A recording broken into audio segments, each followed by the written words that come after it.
So I figured out that if so what I did is I bought in 2013, $200 per Bitcoin. It went up to, Whoa.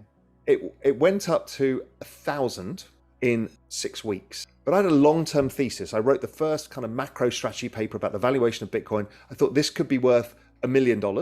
And let's assume I'm an idiot by 90%, it's still worth 100 grand. So this is the best bet I've ever seen. So I held on, and then it fell 82%. And I'm like, wow. But I'd taken the bet, and I put money in, was not levered, and I could afford to take the bet. So I just thought, I'm just going to forget about this and just see, because this is a longer term thing. And you don't normally make money that fast, and it doesn't normally fall this fast. So let's just see. And then I kind of forgot about it, 2014. And then 2015 starts going up again. And then by 2017, I'm now mentally scarred from an 82% drop, coulda, woulda, shoulda. I then see confusion in the market about, are we going to fork Bitcoin to 2 different chains? The price is 2,000. I'm now up tenfold. I'm a genius. My macro bet has paid off, sort of. I sell out. It goes up to 20,000 in 3 months later, and I don't mind. I don't mind because I've made 10 times my money. What I did was deviate from my thesis. My thesis was this was a 10-year bet. And I took the money off the table within 5. And then I went back, and then obviously I bought back in May, something like that, 2020, and had a good run and put more money into it than I had originally in my original bet. Okay, so my view, and it still remains, even though it seems pretty unfashionable right now with inflation at 8.5%, my view remains exactly what you talked about, is as prices go up, the economy slows down with the exact mechanism, and therefore it becomes self-regulating. And it becomes that because people are quite in debt, and it's a very old population in the US and Europe and elsewhere. So if you raise prices on your retired parents, they can't earn more money because they've got their pension, and that's it. So what happens is they end up buying less, and there's a big cohort of people. So that's why I think it automatically over time. But the other mechanism is the bond market, which is a fancy name for saying interest rates, the price that you and I and companies and governments can borrow. So if it becomes more expensive to borrow, so think of your mortgage, if you've got a mortgage, well then if it becomes more expensive to borrow, then you spend less.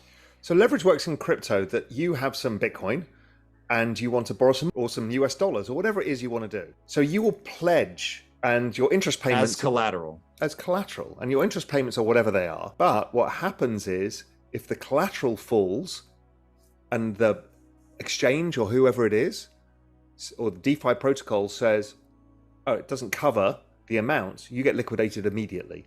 There's no negotiation, no, oh, please, no, nothing, just like boom, out.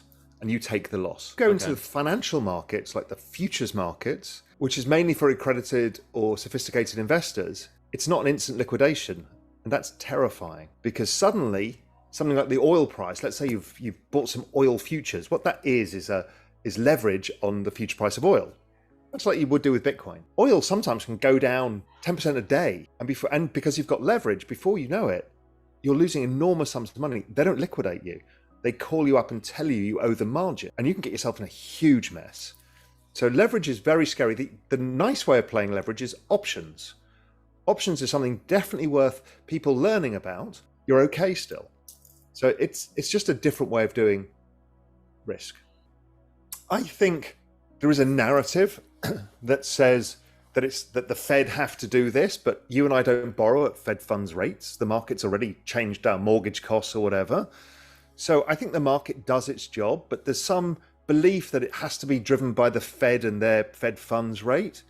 So that is, I think, more of a red herring. I think the free market does its job. However, they have one more other thing in their arsenal, and that is the balance sheet. Printing money or taking money out of the economy. And when they print money, they're buying the bonds of the government. So the Federal Reserve are buying the bonds of the government. So it allows the government to borrow more without causing any problems. So right now they're about to start tightening, quantitative tightening. People hear the terminology. And what that basically is a fancy word for we're going to take some money out of the economy. And they're going to take money out, or they're just not going to put as much in? Well, if they stop quantitative easing, which is the first step, which they've done, that's not putting any money in, extra money in. When they do quantitative tightening, they take money out. So if there's a big pool of money sitting there and they say, listen, we're going to take 5% of that out every year, that less money around. So the Fed can engineer it by trying to raise interest rates and it filters through to our mortgages and other stuff. Or the market kind of clears of its own accord. Where prices get too much, people stop buying stuff, prices fall back again. So either way tends to work. And we're in this weird mess where the Federal Reserve are doing it, the markets are doing it, and we're having to take all the pain in the meantime. I generally think that the market is better at doing it. If you actually see it, from my perspective, somebody who closely follows interest rate markets and stuff like that, they did all of the tightening anyway, well before the Fed. You hear the expression, the Fed are behind the curve. What it means is the bond market's already priced it.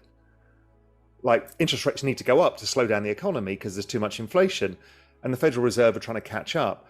I actually think the markets do a pretty decent job in the way that you suggest. Prices rise, eventually it gets too expensive, we stop doing it. Now, there's different equations that people fear is when it becomes super entrenched in the economy. And we all go to our bosses and go, I want a pay rise. And everybody does that at the same time. That pushes up prices further. You get more wage rises. And let's talk about it in financial market terms or macro terms. I think there's three things you need to do here. One, income. Income rules the world. Income pays your bills. Income can pay your mortgage. Income does everything. Secondly, is you need to have optionality. You need to have things that can pay off. A startup or a hobby business on the side can give you optionality because you can build a business and a business has intrinsic value, plus it can increase your income. That will never happen if you work for a corporation. Yes, you can have a great career and do fine, but you'll never have that extra upside that you and I have had by building businesses. So that is another thing is focus on your income, work hard, look for other opportunities that can leverage that income and opportunity set that you've got for you. And then thirdly is, if I've got this income, look for investment opportunities that can change my life. And that doesn't mean being a degenerate gambler. It's like, simply put, if there is a thesis, for example, in cryptocurrency that you and I share, that this is a long-term network adoption of this incredible technology that is exponential in nature and highly volatile, you should be looking at the moments of extreme weakness, the blood on the streets moment, to be buying more. Not on leverage, but just putting your money into it. So if you'd have bought a house after the 2008 crisis, you'd have done very well. If you'd have bought it at the peak, you'll have done less well. Right? So timing matters. And I looked at this to give you a specific example, just wrote a whole article about this, is I went back with a bit of honesty, thinking, I'm looking at my ETH price and I'm going, why didn't I sell it at 3,000? I should have just, I could have bought it back cheaper. And I know that that is a siren song that goes in your head, right? Mental torture. And I've been in this space since 2013.